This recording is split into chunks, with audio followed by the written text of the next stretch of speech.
trying to make a documentary about these fake Iraqi villages that were built on military bases in the US after 9/11 that train soldiers before they deploy to Iraq. And the training was ongoing. So I was trying to embed myself as one of the actors. And that sort of proved to be quite difficult. And so I decided to write a satire. And I had made a short previously with Alia, Shawkat, who I just was dying to work with and was so inspired by. And I wrote this part for her. And that's how it happened.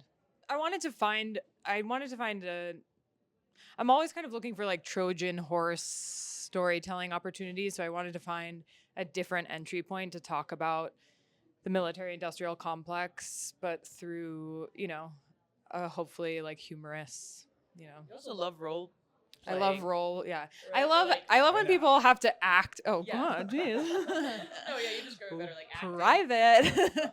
But yeah, Alia and I are really obsessed with acting in real life, and like that Like the sort of performance shift, of the performance of acting. acting. We had a kind of dark night of the soul together. We were both working on separate projects that were having difficulties, and we sort of looked at each other and we were like, wait a minute.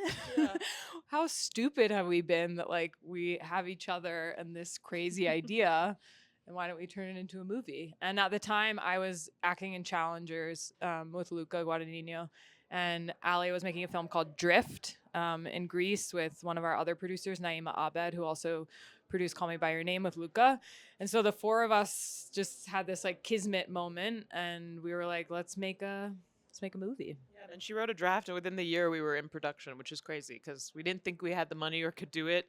Maybe till like a week before. Like it was very like Haley just kept saying we're making this movie, and I was like, okay, babe.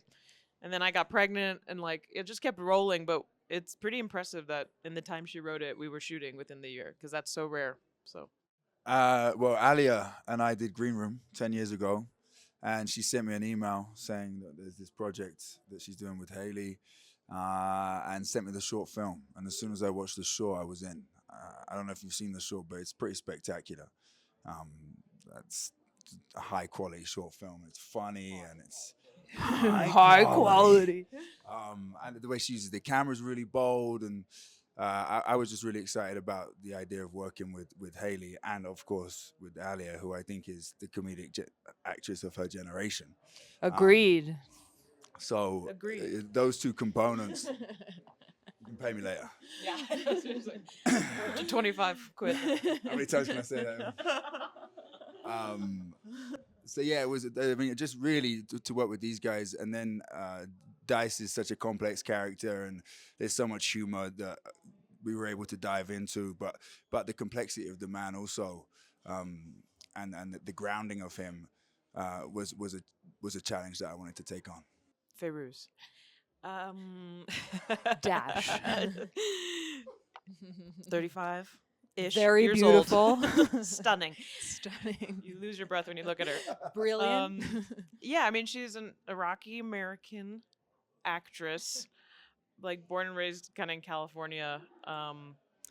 Yeah, she's someone who really wants to be like seen on many levels. Like she wants to be discovered for her talent, but also just like appreciated for who she is, like any of us, But her desperately so.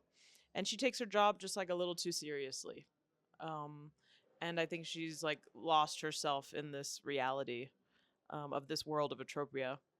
And yeah, and she has a big next chapter coming with a child in the womb and is kind of ignoring that because she wants what she wants, no matter what the reality, how different it is. Yeah.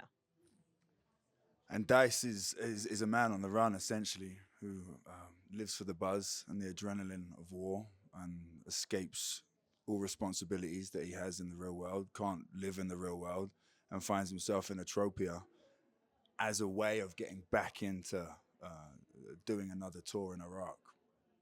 And someone really that's searching for his soul, I would say.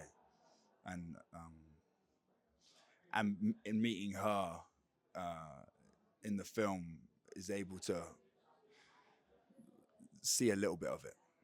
I've worked with Chloe on a short film that she directed that I acted in. She's an old friend from New York, and I told her I was making this movie, and I had this funny part for her if she wanted it, and she was so generous and said yes and came out for a day, and she's hilarious in the movie.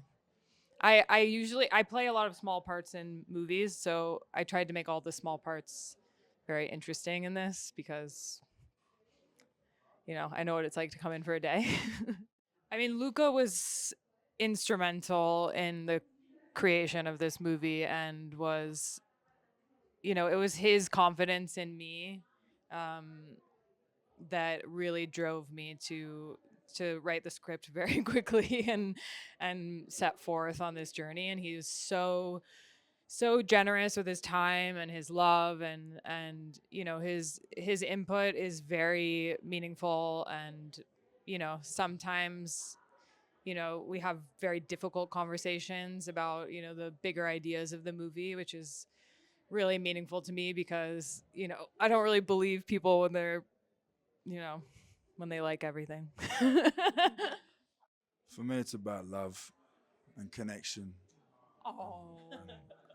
I do believe that. I mean, it's a slapstick comedy, but at the heart of it is these two characters' hearts, and they help each other, and they can only help each other in this one moment in time, and they're able to do that. So love. I don't want to say too much about it because we're playing the movie today for the first time. Nobody's seen it. It's very nerve-wracking, and I think I have the reasons why I made it, but also like it's really exciting to give it over to the world's people and see what they make of it as well. So I don't want to color anything quite yet. I mean, it's kind of like it is about lying to yourself.